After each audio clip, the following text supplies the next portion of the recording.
Hello everyone, praise the Lord, सब कुछ यीशु. I hope everyone is fine. So today we shall be talking about how can we hear the voice of God. आज हम voice of God के बारे में बात करेंगे कि हम ईश्वर की आवाज को कैसे सुन सकते हैं. How can we hear the voice of God? This we are going to talk about today. And how can we listen to the voice of God? Which means ईश्वर की आवाज हमारे कानों तक आती है और उसे हम कैसे सुन सकते हैं. आज हम इसके बारे में बात करेंगे. Yes, we can listen to God's voice. For that we have to be perfect without sin or blemish. ये सच है, हम ईश्वर की आवाज सुन सकते हैं. We can hear the voice of God, but for that we need to be really perfect. उसके लिए हमें एक परफेक्ट मनुष्य बनना पड़ेगा, ऐसा मनुष्य जो सिनलेस हो, जो पाप से परे हो और जिसमें कोई ब्लेमिश ना हो, जिसमें कोई कमी ना हो.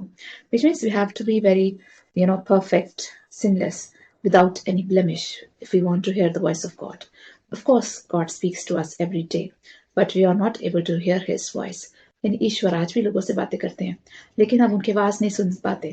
क्यों नहीं सुन पाते? क्योंकि हमारे और ईश्वर के बीच में पाप का पर्दा है, क्योंकि हम लोग पापी मनुष्य हैं. We are sinful people. And if you want to hear the voice of God we need to be sinless. यानी अगर हम चाहते हैं कि हमें ईश्वर की आवाज सुनाई दे, तो उसके लिए हमें पाप रहित बनना पड़ेगा, हमें बहुत होली बनना पड़ेगा, बहुत पाक इंसान बनना पड़ेगा. Now we can hear the voice of God in prayer. यानी जब हम प्रेयर में जाते हैं, प्रार्थना में जाते हैं, तो हम ईश्वर की आवाज को बहुत अच्छे से सुन सकते हैं. When we pray with the whole heart and concentration, then we hear the voice of God. यानी जब हम प्रेयर करते हैं पूरा कॉन्सेंट्रेशन के साथ, पूरा ध्यान लगाकर, तब हम ईश्वर की आवाज को सुन सकते हैं. When we don't speak and try to listen what God is saying, यानी प्रेयर का मतलब ये नहीं होता कि हम ही बोलते रहें. प्रेयर का मतलब सुनना भी होता है. बहुत सारे लोग मानते हैं कि प्रेयर का मतलब होता है हम ईश्वर से बातें कर रहे हैं, मतलब केवल हम ही बोल रहे हैं और ईश्वर सुन रहे हैं. But this is wrong. Prayer doesn't mean that you just keep on speaking. Prayer means listening also. यानी प्रेयर का मतलब ये नहीं कि बस ब्ला ब्ला अपनी बात बोली और चल दिए. This is not prayer. We need to listen to the voice of God. यानी हमें गॉड की आवाज को सुनना बेहद जरूरी है प्रेयर में. We have to be silent in prayer, then God speaks in our heart. यानी जब हम प्रेयर में शांत हो जाते हैं, यानी हम जब प्रेयर करते हैं कई दिनों तक, कई महीनों तक, मे बी कई सालों तक हम जब दुआ करते हैं, तो एक ऐसा टाइम आता है जब हम प्रेयर में शांत हो जाते हैं और तब हमें ईश्वर की आवाज आती है हमारे कानों में. Then God speaks in our heart. We can hear his voice very clearly. यानी जब ये बहुत अरसे तक, बहुत महीने तक जब हम प्रेयर करते हैं, एक ऐसा टाइम आता है जब हम ईश्वर की आवाज को सुनने लग जाते हैं. We can clearly listen to God's voice in our ear, in our hearts. He guides us, He protects us, help us and bless us. और गॉड है जो है, हमें वो गाइड भी करते हैं, वो प्रोटेक्ट भी करते हैं, हमारी रक्षा भी करते हैं, हमारी मदद भी करते हैं और हमें रास्ता भी दिखाते हैं और हमें ब्लेस भी करते हैं प्रार्थना में. Of course we can hear God's voice. हम गॉड की आवाज सुन सकते हैं, ये पॉसिबल है. It is possible to hear God's voice. For that we have to be perfect, sinless, as I said. यानी हमें बिल्कुल परफेक्ट बनना है, हमें एक बहुत धार्मिक इंसान बनना है और पाप रहित बनना है, बहुत पाक साफ, बहुत ही होली होना चाहिए, ब्लेमलेस होना चाहिए, तभी हमें ईश्वर की आवाज आती है हमारे कानों में. You have to ask God to guide you and you will listen his voice speaking to you. यानी जब हम ईश्वर से कहते हैं कि ईश्वर मुझे गाइड करें, मुझे रास्ता दिखाएं, तब हम साफ ईश्वर की आवाज को सुन सकते हैं. यानी इसके लिए हमें गॉड के पूरी तरह से सरेंडर करना पड़ता है. Which means you have to surrender our lives to God if you want to hear the voice of God. अगर आप चाहते हैं ईश्वर की आवाज आपके कानों में पड़े, तो उसके लिए हमें एक ऐसा जीवन जीना होता है जो पूरी तरह से गॉड के अंडर होता है. We are in total submission to God and we need to surrender our lives to God. Then only you can hear His voice. यानी हमें पूरी तरह से आत्मसमर्पण करना पड़ता है, ईश्वर के प्रति पूरी तरह से समर्पित होना पड़ता है, और तभी ईश्वर की आवाज हमारे कानों में आती है. For this you have to establish personal relationship with God in prayer. और हमारा व्यक्तिगत संबंध ईश्वर के साथ होना चाहिए प्रार्थना में. यानी प्रार्थना में हमें ईश्वर के साथ बहुत स्ट्रॉन्ग रिलेशनशिप होना चाहिए, तभी हम ईश्वर की आवाज को कानों में सुन सकते हैं. We have to pray daily. और हमें प्रेयर करनी है बिना नागा करे. विच मीन्स ऐसे नहीं कि कभी प्रेयर कर ली, कभी छोड़ दी. We have to pray regularly, daily. We have to meet God in prayer. Then only we can hear his voice. When we connect with God we hear his voice. He guides us. और जब हम पूरा रोजाना प्रार्थना करते हैं, जब हम स्ट्रॉन्ग रिलेशनशिप में आ जाते हैं गॉड के साथ, तब हमारा गॉड के साथ एक रिलेशन बनता है और तब हम उनकी आवाज को सुन सकते हैं. Now, I would like to quote some examples from the Bible where people used to talk with God. यानी मैं कुछ examples बताना चाहूंगी जहाँ पे लोग बाइबल में लिखा है साफ कि लोग गॉड से बातें करते थे और गॉड की आवाज को सुन सकते थे, जिसमें से एक इंसान था जिसका नाम था Ibrahim. Abraham used to talk with God and he could clearly hear the voice of God, which means Abraham used to talk with God. Abraham God से बातें करता था और उसको साफ ईश्वर की आवाज उसके कानों में आती थी. He could hear God's voice. This is written in Genesis chapter 12 also. Then Moses के बारे में लिखा है, Moses used to talk with God face to face. यानी मूसा एक ऐसा व्यक्ति था जो गॉड से आमने सामने बातें करता था, यानी फेस टू फेस गॉड से बातें करता था. He could hear God's voice in his ears. Exodus 33 chapter में लिखा है that Moses used to talk with God face to face. यानी मूसा जो था वो खुदा से आमने सामने बातें करता था. ऐसा निर्गमन की बुक में चैप्टर 33 वर्स 11 में लिखा है, which means when we go in prayer, when we establish a relationship with God, we can clearly hear his voice in our ears. यानी जब हम ईश्वर के साथ एक संबंध स्थापित करते हैं तो उनकी आवाज हमारे कानों में साफ सुनाई देती है. और दूसरा एक जरिया होता है जिसके द्वारा ईश्वर हमसे बातें करते हैं, वो कहलाता है ड्रीम्स. यानी ईश्वर हमसे सपनों के द्वारा भी बातें करते हैं. कई बार ईश्वर हमें सपने दिखाते हैं, वो हमें ड्रीम्स दिखाते हैं जिनके द्वारा वो हमसे कुछ बातचीत करना चाहते हैं, कुछ मैसेज देना चाहते हैं. Sometimes God will show us dream and God will send a message or a warning through dream. यानी कई बार क्या होता है, ईश्वर हमें कोई सपना दिखाते हैं, ड्रीम दिखाते हैं, जिसके द्वारा वो कोई मैसेज देते हैं या कोई वार्निंग देते हैं. कई बार ईश्वर हमें वार्निंग भी देते हैं, यानी वो हमें कहते हैं चौकन्ने हो जाओ कि कुछ गलत होने वाला है, ऐसा वो ड्रीम्स के थ्रू बताते हैं. When we are in deep sleep, God is talking to us in dreams. यानी जब हम बहुत डीप स्लीप में होते हैं तब भी ईश्वर हमसे बातें कर रहे होते हैं ड्रीम्स के द्वारा. God reveal things through dream. और कई बार क्या होता है, गॉड हम पे कुछ चीज़ों को, कुछ रहस्यों को रिवील करते हैं ड्रीम्स के द्वारा और अपना मैसेज हम तक पहुंचाते हैं. जिसका एग्जाम्पल ओल्ड टेस्टमेंट में भी दिया है. एक यूसुफ नाम का आदमी था जो कि ड्रीम्स को इंटरप्रेट करता था, वो लोगों के सपनों को, ड्रीम्स को एक्सप्लेन करता था. He could tell the meaning of the dreams which people used to see. और एक बार एक किंग होता है पैरो, किंग ऑफ इजिप्ट, उसको ड्रीम आते हैं तो उसके ड्रीम्स का इंटरप्रिटेशन जोसेफ करता था, which means Joseph used to interpret the dreams of King Pharaoh. This is recorded in Genesis 41. और फेरो को बताता था, किंग फेरो को, कि गॉड का क्या मैसेज है इस ड्रीम के द्वारा, गॉड हमें क्या कहना चाह रहे हैं, या गॉड हमें कुछ वार्निंग दे रहे हैं या सतर्क कर रहे हैं. Everything used to explain to king Pharaoh and Joseph was very expert in interpretation of dreams. यानी लोग दूर दूर से जोसेफ के पास आते थे अपने ड्रीम्स का इंटरप्रिटेशन सुनने, और जोसेफ उनको बिल्कुल सही सही बताता था कि गॉड इस ड्रीम के द्वारा क्या कहना चाह रहे हैं. He had the ability to interpret dreams. अगर आप न्यू टेस्टमेंट में देखें तो वहां भी एक व्यक्ति था जिसका नाम जोसेफ था, जो जीसस का पिता था. उसको भी एक फरिश्ता दिखाई देता है ड्रीम में. An angel told him in a dream to take baby Jesus and Mary to Egypt for king Herod wanted to kill him. यानी जब जीसस का बर्थ होता है तो उस टाइम को जो राजा होता है किंग हेरोड, वो जीसस को मारने की कोशिश करता है, बेबी जीसस को. तो एक एंजल गैब्रियल ड्रीम में आता है जोसेफ को और वो उनसे कहता है कि मरियम को और जीसस को तुम इजिप्ट ले जाओ. जब तक कि हेरोड जो है जिंदा है तब तक बेबी जीसस को इजिप्ट में रखो. तो ये सब भी एंजल आके वार्निंग देता है जोसेफ को ड्रीम के अंदर कि जीसस की लाइफ खतरे में, उन्हें बचाने के लिए इजिप्ट ले जाना पड़ेगा. So God sometimes he warns us in dreams. यानी आने वाले खतरे के बारे में गॉड हमें ड्रीम्स के थ्रू बता देते हैं. ऐसा मैथ्यू चैप्टर 2 वर्स 13 में लिखा है. Then Joseph had another dream where angel Gabriel told him not to be afraid to take Mary home as your wife, because what is conceived in her is through the Holy Spirit. यानी यूसुफ को एक और dream आता है उससे पहले, Jesus के birth से पहले, जहाँ पे एंजल गैब्रियल उससे कहता है कि मरियम को अपने घर ले जाने से तुम इनकार मत करो, मरियम को तुम अपने घर ले जाओ, उसको अपनी वाइफ बनाओ, क्योंकि मरियम के अंदर जो बेबी है वो पवित्र आत्मा द्वारा उत्पन्न हुआ है. ऐसे मैथ्यूज चैप्टर 1 वर्स 20-21 में लिखा है, which means Bible clearly says that God gives us warning through dreams. यानी गॉड आने वाले खतरे के बारे में हमें पहले ही आगाह कर देते हैं ड्रीम्स के द्वारा, which means dreams are another way when God is talking to us. Dream जो है वो एक और जरिया है जिसके द्वारा गॉड हमसे बातें करते हैं और अपना मैसेज हम तक पहुंचाते हैं. जब जीसस की डेथ होने लगती है तब भी पायलट, जो पॉन्टियस पायलट था जिसने जीसस को सजा सुनाई थी, उसकी जो वाइफ होती है उसको भी ड्रीम आता है और वो पॉन्टियस पायलट से कहती है कि यीशु को सजा मत दो, क्योंकि इसके कारण मुझे ड्रीम में काफी ट्रबल्स हुई है। Which means the wife of Pontius Pilate she was troubled in a dream. उसने कोई ड्रीम देखा होता है जिसमें वो बहुत परेशान हो जाती है, तो वो भागती हुई पायलट के पास आती है और उससे कहती है कि यीशु को सजा मत दो, क्योंकि मैंने कोई ड्रीम देखा जिसकी वजह से मैं बहुत परेशान रही हूँ और यीशु बेगुनाह है, उसे सजा मत दो। So she gave a warning to Pontius Pilate. That was a warning for Pontius Pilate and his wife that Jesus is innocent. यानी गॉड उस ड्रीम के द्वारा मैसेज दे रहे थे पॉन्टियस पायलट को और उसकी वाइफ को कि जीसस जो है वो इनोसेंट है, वो बेगुनाह है और आप एक बेगुनाह का लहू बहाने जा रहे हैं। तो एक तरह की वार्निंग ड्रीम के थ्रू आती है। मैथ्यू चैप्टर 27 वर्स 19 में लिखा है सारा incident.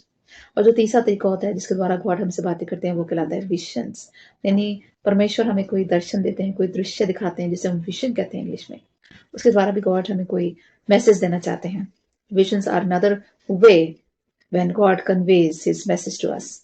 Sometimes we will see visions in front of our eyes, which is very difficult to understand. कई बार कहते हैं मैंने आपको क्या कुछ विजन्स आते हैं जो हमें हमारी समझ से बाहर होते हैं, उन्हें हम देखते भी हैं लेकिन हम समझ नहीं पाते, लेकिन उनके द्वारा भी गॉड हमसे बातचीत कर रहे होते हैं और वो हमें कोई ना कोई मैसेज दे रहे होते हैं। ऐसा बाइबल में भी लिखा है, मूसा के साथ भी हुआ था। when he saw God in the burning bush, यानी मूसा जो होता है, Moses once he was standing in front of a bush और वो देखता है कि झाड़ियों में आग लगती है लेकिन झाड़ियां जलती नहीं है। And Moses was just trying to figure out what is happening in front of him because he saw that a burning bush was burning, but it was not catching fire, which means वो देखता है कि एक झाड़ी में आग लगी हुई होती है लेकिन वो झाड़ी जलती नहीं है। और मोसेस हैरान रह जाता है कि उसमें आग तो लग रही है लेकिन उसका असर क्यों नहीं हो रहा। And Moses saw one angel in that burning bush. In fact, he saw God himself in the burning bush. And God told him that I am the God of Abraham, Isaac and Jacob. यानी जो God जब मूसा को उस burning Bush में देखते थे उससे कहते हैं कि मैं इब्राहिम का, इसहाक का और याकूब का परमेश्वर हूँ। विच मीन्स गॉड अपना इंट्रोडक्शन देते हैं मूसेस को, that I am the God of the patriarchs, यानी जो पुराने जो पूर्वज थे, जो पैट्रियार्क्स थे, गॉड कहते हैं मैं उनका परमेश्वर हूँ। आई am the God of Abraham, Isaac and Jacob. So God introduces himself to Moses, and Moses saw the vision of the burning bush, and God introduced himself to him. And God gave a command to Moses that he will be the one who's going to lead Israelites out of Egypt. Which means God मूसा को एक आज्ञा देते हैं कि तुम Israel के leader बनोगे, तुम इज़राइलियों को मिस्र देश से बाहर निकाल के लाओगे. So God gave him a command that he will be leading the people of Israel out of Egypt. This entire incident is recorded in Exodus chapter 3 verses 1 to 10. यहाँ लिखा है कि मोसेस को किस तरह से विजन आता है उस बर्निंग बुश का, and God was sending a message to him through that burning bush. Even in the New Testament, Peter also saw a vision. यानी पीटर जो होता है वो ट्रांस में चला जाता है। ट्रांस में मतलब कि वो नींद में होता है, पूरी तरह से वो नींद के नशे में होता है पीटर। तब उसके आगे एक बड़ी सी चादर आती है, स्वर्ग से उतरती है। तो उस चादर में बहुत सारे एनिमल्स होते हैं, बर्ड्स होते हैं, रेप्टाइल्स होते हैं। तो गॉड पीटर से कहते हैं you just kill any animal and eat. तो उस टाइम पे पीटर कहता है कि many animals are unholy in that sheet. तो पीटर गॉड से रिप्लाई करता है कि ये जो शीट है, जो चादर है, इसमें बहुत सारे ऐसे एनिमल्स हैं जो अनहोली हैं, जो नापाक हैं। और कहता है मैं ऐसे नहीं खा सकता नापाक चीज को। तो गॉड उसको कहते हैं कि जिसको मैंने होली ठहरा दिया है उसे तू नापाक नहीं कह सकता।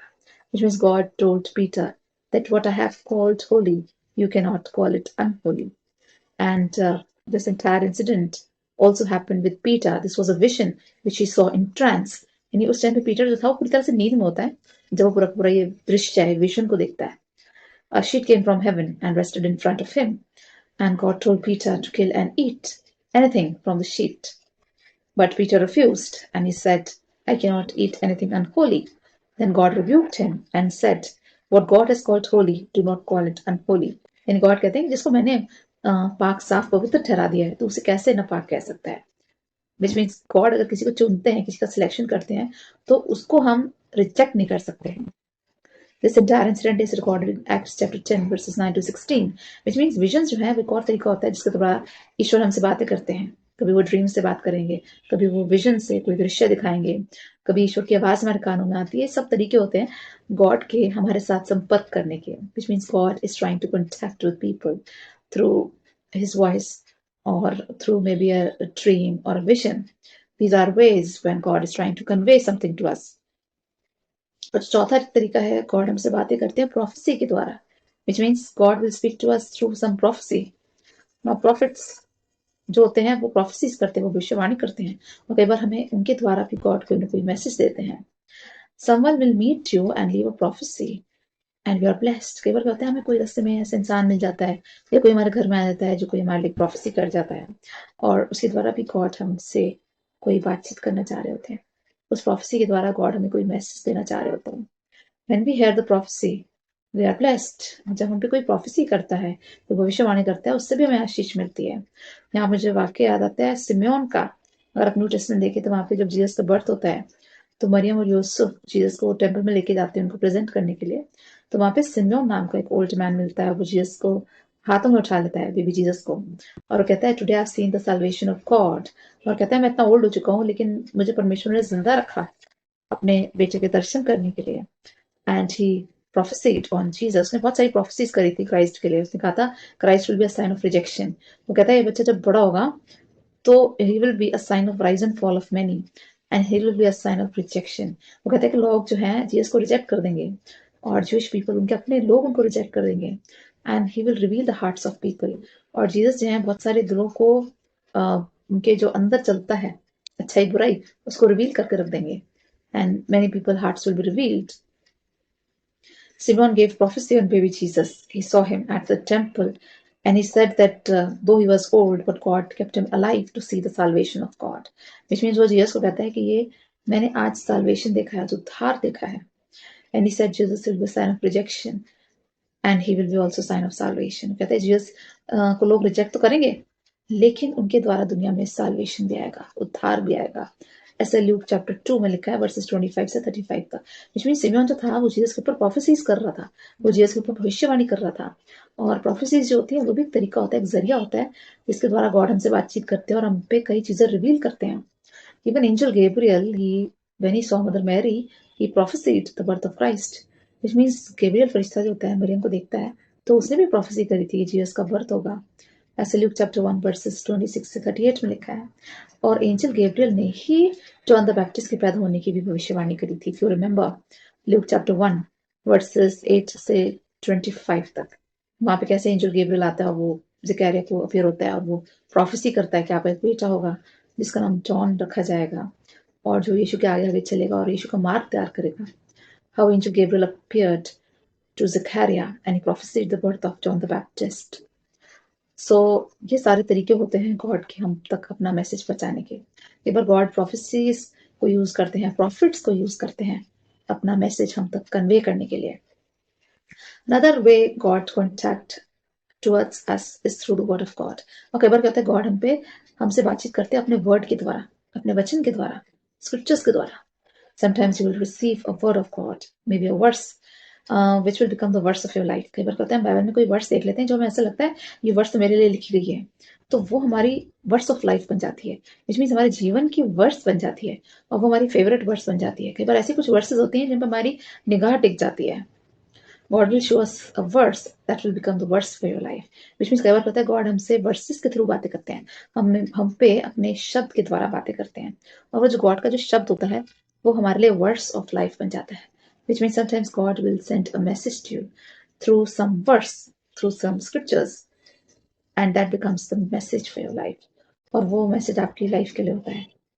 Moses used to say that bind the word on your neck, on your shoulders, on your forehead, even the doorpost of your homes। ये मूसा था, वो इजरायलियों से कहता था कि परमेश्वर का जो वचन है उसको आप याद कर लें, उसको अपने माथे पर फोरहेड पे बांध लें, उसको अपने डोर पोस्ट पे लगाएं, या अपनी नेक में बांध लें, या अपने हाथों पे बांध लें। विच मीन्स मूसा जो था उसे ईश्वर का वचन से बहुत प्रेम था। He used to love the word of God and he used to tell people to remember the word of God। लोगों से कहता था कि ईश्वर का जो वचन है उसे याद कर लो, ईश्वर के कमांडमेंट्स को याद कर लो, और उन्हें अपने अपने नेक में टांगो, उनको अपने फोरहेड पे लगाओ, उनको अपने डोर पोस्ट पे लगाओ, अपने घर की चौखट पे लगाओ।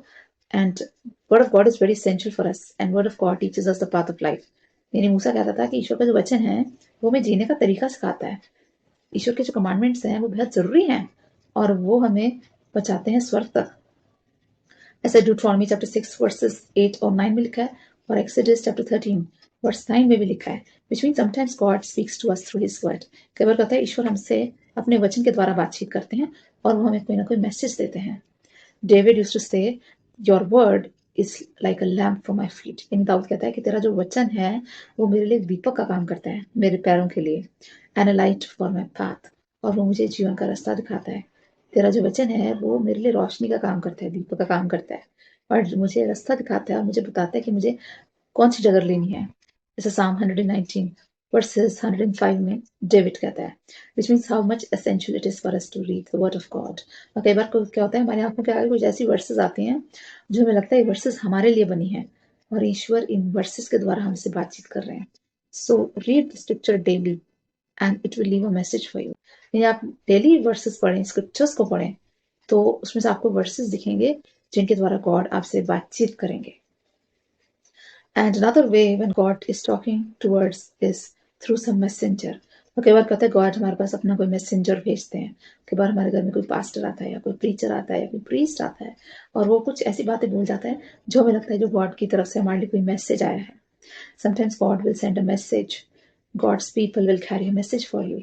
कई बार क्या होता है, ईश्वर के जो दास होते हैं, पास्टर्स होते हैं, प्रीचर्स होते हैं, प्रीस्ट होते हैं, हमारे घर में आते हैं और अचानक से आते हैं, कोई ना कोई वो गॉड का पैगाम लेके आते हैं, गॉड का कोई मैसेज छोड़ जाते हैं, और उसमें कोई मीनिंग जब होता है, हमारी लाइफ के रहस्य छिपे होते हैं। Ananias was told by God to pray for Paul so that he would receive his sight. यानी पौलुस जो होता है न्यू टेस्टमेंट में, उसको जब जीसस का दर्शन होता है तो वो ब्लाइंड हो जाता है। उसने इतनी तेज रोशनी देखता है कि जिस वजह से उसकी आंखों की रोशनी चली जाती है। यानी जब जीसस का दर्शन होते हैं, he saw bright light and that blinded him. जब वो जीसस को देखता है, इतनी तेज रोशनी चमकती है कि वो उसकी आंखों की दृष्टि चली जाती है, वो ब्लाइंड हो जाता है। तो गॉड उसके पास अननायास को भेजते हैं, और अननायास कहता है कि मुझे ईश्वर ने भेजा है तेरे पास ताकि मैं तेरी दृष्टि लौटा सकूं। Which means Ananias told Paul that God has sent me to you so that I can restore your sight. Which means Ananias जो था वो पौलुस के पास गॉड का मैसेज लेके आता है। This is written in Acts chapter 9 verse 17, which means ईश्वर कई बार हमारे पास अपने दास को भेजते हैं और वो हमारे लिए ईश्वर का मैसेज लाते हैं। Even Moses told Pharaoh that I have a message from God that let my people go from Egypt. यानी मोसेस जो होता है, मूसा, जो किंग फारो के पास जाता है, तो वो भी ये कहता है कि मैं परमेश्वर का वचन तेरे लाया हूँ, परमेश्वर का मैसेज तेरे लाया हूँ कि मेरे लोगों को यहाँ से जाने दे। मूसा जो होता है कई बार फारो से रिक्वेस्ट करता है, कहता है मैं गॉड का मैसेज लाया हूँ, मेरे लोगों को यहाँ से जाने दो, इसराइलियों को यहाँ से जाने दो, मिस्र से, इजिप्ट से। लेकिन हर बार फारो जो होता है स्टबर्न हो जाता है, उड़ जाता है, जिद्दी बन जाता है। This is written in Exodus chapter 9 verse 1 and Exodus chapter 5 verse 1, which means Moses was also carrying the message of God. मूसा जो था वो ईश्वर का मैसेज लेके जाता है फारो के पास, which means many times you will witness the servants of God coming to your house and bringing a message from God, which means कई बार आप विटनेस करेंगे कि आपके घर में ईश्वर के दास, ईश्वर के सेवक आएंगे, कोई प्रीचर आएगा, कोई पास्टर आएगा, और वो आपके लिए लाएगा ईश्वर का मैसेज। ये भी एक तरीका होता है गॉड का हमसे बातचीत करने का। This is also another way when God is conveying his message for us और conveying his thoughts to us, और maybe God is revealing something to us. यानी गॉड इन दासों के द्वारा हम पे कुछ रिवील करते हैं, या हम पे हमारा फ्यूचर बताते हैं, या अपना कोई मैसेज भेजते हैं, कोई पैगाम भेजते हैं। God will choose his people to carry his message for the world. God wants to fulfill all our purpose and destiny, which means ईश्वर चाहते हैं कि हमारे को हर तरह की ब्लेसिंग मिले, बरकत मिले, और हमारे जितने रुके काम हैं सब पूरे हों, और ईश्वर चाहते हैं हर मनुष्य जो है वो फ्लरिश करे, which means God wants to see us prosper. He wants to see us flourish. He wants to see a bright future in us. God does not speak directly, so he sent his word through someone. कई बार क्या होता है, God हमसे directly बात नहीं करते, तो वो किसी और मनुष्य के द्वारा हमारे लिए मैसेज भेजते हैं। And thus God works in mysterious ways. यानी ईश्वर के जो काम करने के तरीके उन्हें हम समझ नहीं सकते। We cannot understand his ways because he works in mysterious ways.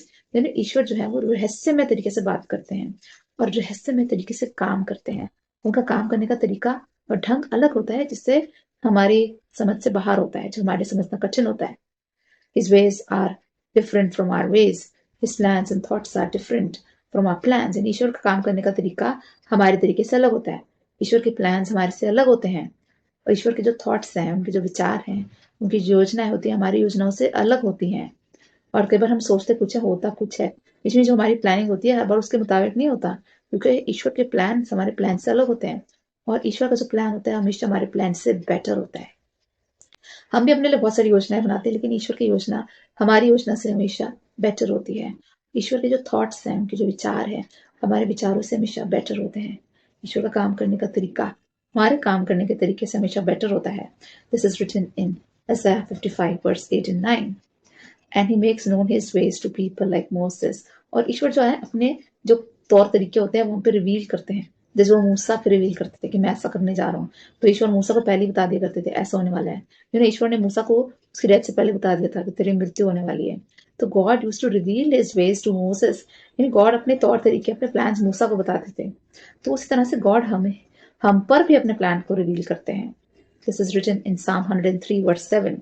He revealed his plan through his Holy Spirit. ये ईश्वर हमसे बातचीत करते हैं अपनी पवित्र आत्मा के द्वारा। ये भी एक तरीका है ईश्वर का हमसे बातचीत करने का। He often uses his Holy Spirit to talk to us. यानी हम सब के अंदर ईश्वर की आत्मा रहती है। We are the temple of the Holy Spirit. यानी हमारा जो शरीर है, जो बॉडी है, वो पवित्र आत्मा का मंदिर है। और ईश्वर हमसे बातें करते हैं अपनी पवित्र आत्मा के द्वारा। यानी ईश्वर का पवित्र आत्मा हम पे वास करता है, हमारे अंदर रहता है, और ईश्वर उसके द्वारा हमसे बातचीत करते हैं। This is written in 1 Corinthians chapter 2 verse 14. His mind no one can read. यानी ईश्वर के मन में क्या चल रहा है ये हम कभी नहीं जान सकते। But the Bible says that we have been given the mind of Christ. ये बाइबल बताती है कि हमें एक ऐसा माइंड मिला है जो ईश्वर के माइंड से मिलता जुलता है। यानी ईश्वर के माइंड में, उनके दिमाग में क्या चल रहा है वो हम नहीं जान सकते, लेकिन हमारा जो माइंड है वो ईश्वर के माइंड से मिलता है। Which means God has given us the mind of Christ. ये वर्स लिखिए 1 Corinthians chapter 2 verse 16 में कि गॉड ने जो हमें माइंड दिया है, जो मस्तिष्क दिया है, जो ब्रेन दिया है, वो ईश्वर के माइंड से मिलता जुलता है।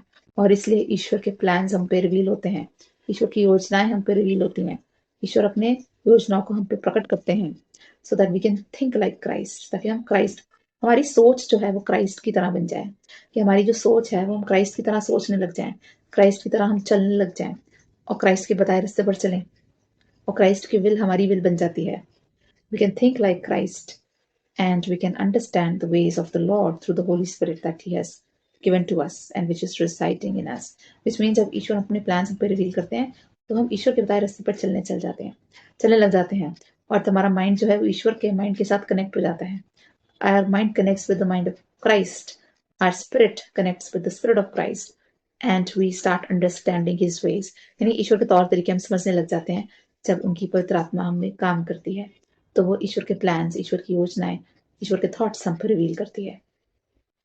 ये सारे तौर तरीके होते हैं ईश्वर के हमसे बातचीत करने के। God can use any way, any method to contact us और to reveal his plan for us. I would like to pray for all of you. Heavenly Father, we come before you with our prayers. Father God, we thank you so much for this message that you shared with us, that how can we hear the voice of God. Father God, we thank you so much that you are so much concerned for us. And Father God, we seek your guidance, we seek your presence. And Father God, we seek your voice. Father God, we ask you that you talk with us, that we can hear your voice very clearly, that you are going to show us your dreams and your visions. For you said in the book of Joel that in the last days I'm going to reveal my plans on people through dreams and visions. Father God, we seek your guidance, that you're going to talk with us through your dreams, through your visions, through your prophecies, through your plans.